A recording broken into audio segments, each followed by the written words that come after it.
Hey, good afternoon. This is Fourth Quarter Lights. Thank you for tuning in today. I know I have been MIA for a couple of weeks. Last video I did was the UGA UAB prediction video. To be honest, I kind of I've just been enjoying the games and not putting too much emphasis on the YouTube channel and creating videos. To be honest, I didn't think people really cared about these videos. I mean, I know that I have some videos that have a couple thousand views. Others are, up there over 500, and it's great. I don't put out a ton of content. I don't put out great content.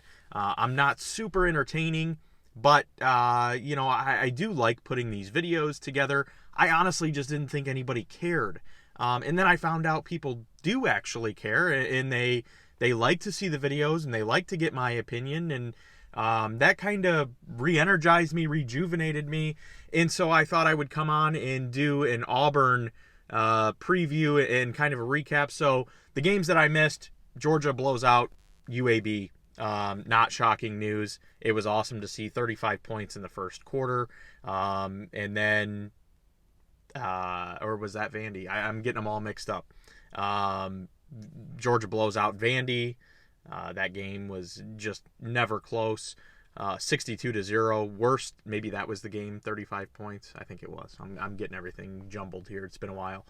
And then the Vandy game, not close. Worst margin of, or best, I should say, largest margin of victory in the history of that series. So 62-0. And then last week, Arkansas coming into town as a top 10 team. They were ranked number 8. And Georgia just absolutely trounced them 37-0. It was 21-0 in the first 11 minutes of that game, and it was essentially over at that point. So Auburn this week, what to look for? How do we think this game is going to go? I've got my ideas. Georgia right now, or at least as of last time I looked, was like a 14 or a 14.5 point favorite, which they probably should be. I mean, in all reality, Georgia should probably be a 2-touchdown favorite over everybody not named Alabama right now, because nobody else has even looked to be in the same class or same tier as Georgia and Alabama over these first 5 weeks. I mean, if we're just being honest with ourselves, UGA and Alabama are up here, and then there's 5 or 6 teams that are way down here that could lose at any time. And it's just, those two teams have just been in a league by themselves for the first 5 weeks of the season. But this game is at Jordan-Hare. In Auburn, believe it or not, you take out their game against Georgia State, and I don't know what happened. I'm not sure why Georgia State had so much success running the ball against Auburn. They had like 260 yards rushing. Nobody else can run the ball on Auburn. Their running back busted multiple carries for 50-plus yards. Other teams are barely even rushing for 50 yards. LSU didn't even rush for 40 on Auburn last week. So it doesn't really make sense. It seems like that game was a little bit of an anomaly. It was an outlier. I don't think that that's what you're going to see from the Auburn defense. Auburn has a good rushing defense. In fact, number 8 in the country at 2.5 yards per carry. So, and again, that's with the Georgia State game where they gave up multiple 50-yard rushes. They're giving up 2.5 yards a carry. Okay, 117 rush yards combined to LSU and Penn State. Those are two very good teams. You say what you want. LSU and Penn State combined for 117 rushing yards. Okay, they have the number 16 scoring defense. They're third in the SEC in sacks, only behind Florida and Georgia. Total defense ranking is 22 in the country. So this defense is not a bad defense. I do not see them all of a sudden changing their game plan and dropping back in coverage like Arkansas did, because it didn't work for Arkansas. So Auburn's not going to change anything. They're going to load the box. They're going to make Georgia throw to win the game. And we pretty much know at this point that JT Daniels is not playing.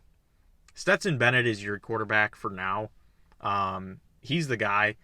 And Auburn knows that. they're going to make him win through the air. Now, they did that last year, and it worked out. Stetson Bennett beat Auburn last year, and it was like 27-6. That game was never in doubt. Georgia pretty much dominated from start to finish of that game. Stetson Bennett had like 260 yards and 2 touchdowns in that game. He looked great. It was one of his best games of his career, to be completely honest with you.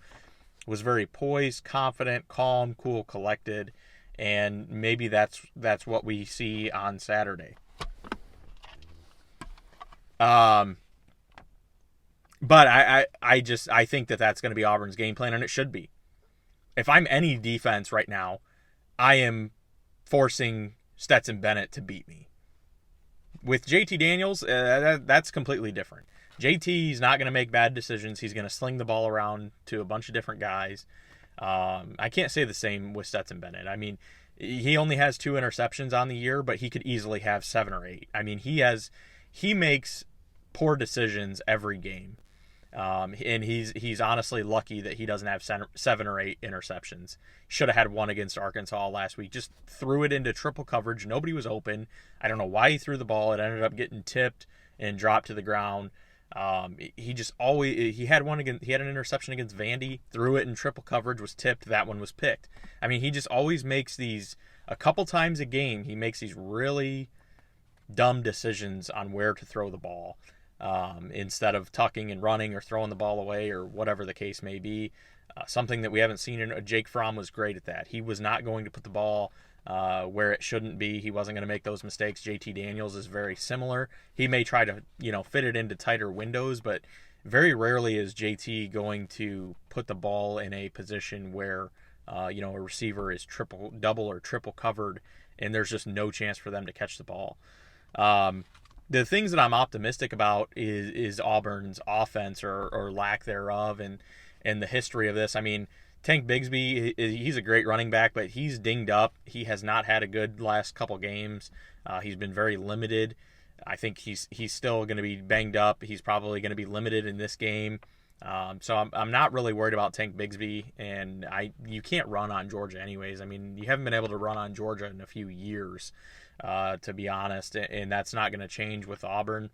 Going back to 2012, Auburn has only won twice against UGA since 2012. They have also only scored 14 points twice since 2012, and it was the 2 games that they won. So if history tells us anything here, if Georgia holds Auburn under 14 points, Georgia wins the game. And that's happened 7 out of the last 9 meetings. So I think it could definitely happen again. But Bo Nix, he does look a little bit improved, I guess, from last year. Not much, though. I mean, he hasn't thrown any interceptions. I guess that is the improvement from Bo Nix, is that he's not turning the ball over this year. But 980 yards passing, 6 touchdowns, 0 interceptions. He's got 133 rushing yards and a rushing TD. So, he's not putting up monumental numbers. He's not going to pass for 4,000 yards and 40 touchdowns. But, he's also not turning the ball over, which has definitely been an issue with him in the past. So, I'm not really worried about Auburn's offense coming in and all of the sudden being able to score more than 14 points on UGA, because nobody has done that this year.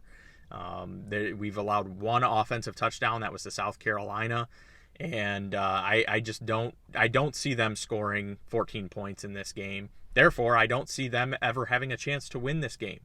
Even if UGA struggles to run the ball, I think Stetson Bennett is experienced enough, and he's poised enough in the pocket to where even if he does turn the ball over, he's going to make enough plays. The receivers are going to make enough plays. The running game's going to, get enough plays to where UGA is going to win this game. I'm not sure that they cover. I think that they do, but I wouldn't be surprised if they didn't either. If this was a 21-10 game, they don't cover. Or a 24-12 game or something like, they don't cover. And that wouldn't surprise 27-14. Those games don't cover, and that wouldn't surprise me. I don't think that we're going to come in and score 35 plus points on Auburn, especially at Jordan-Hare. If this game was in Athens, maybe a little bit different story, but it's not. It's at Jordan-Hare. It's a big 3:30 game, and so Georgia, they're going to win this game. I'm confident in that. I think that no matter if I could play quarterback right now, and I think Georgia would beat anybody by 10 points, double-digit points. If I was playing quarterback or if you were playing quarterback, that doesn't necessarily matter because nobody can score on UGA. And we have enough playmakers to where it's gonna happen on offense or maybe a defensive touchdown or a special teams touchdown or something. But I think UGA wins this game. If I had to put an official prediction on it, I would say UGA wins this game somewhere in the ballpark of 27-10. That could go a little bit either way, 28-13, 27-14, something like that. But 27-10 is my official prediction for the Auburn video. Hope to see you guys soon. Hope you enjoyed this video, and I will be doing more videos here moving forward. I appreciate all those that reached out to me and asked me where the videos were. Hope you enjoyed it, or if you're listening, hope you enjoy the content, and we'll see you soon. Go Dogs.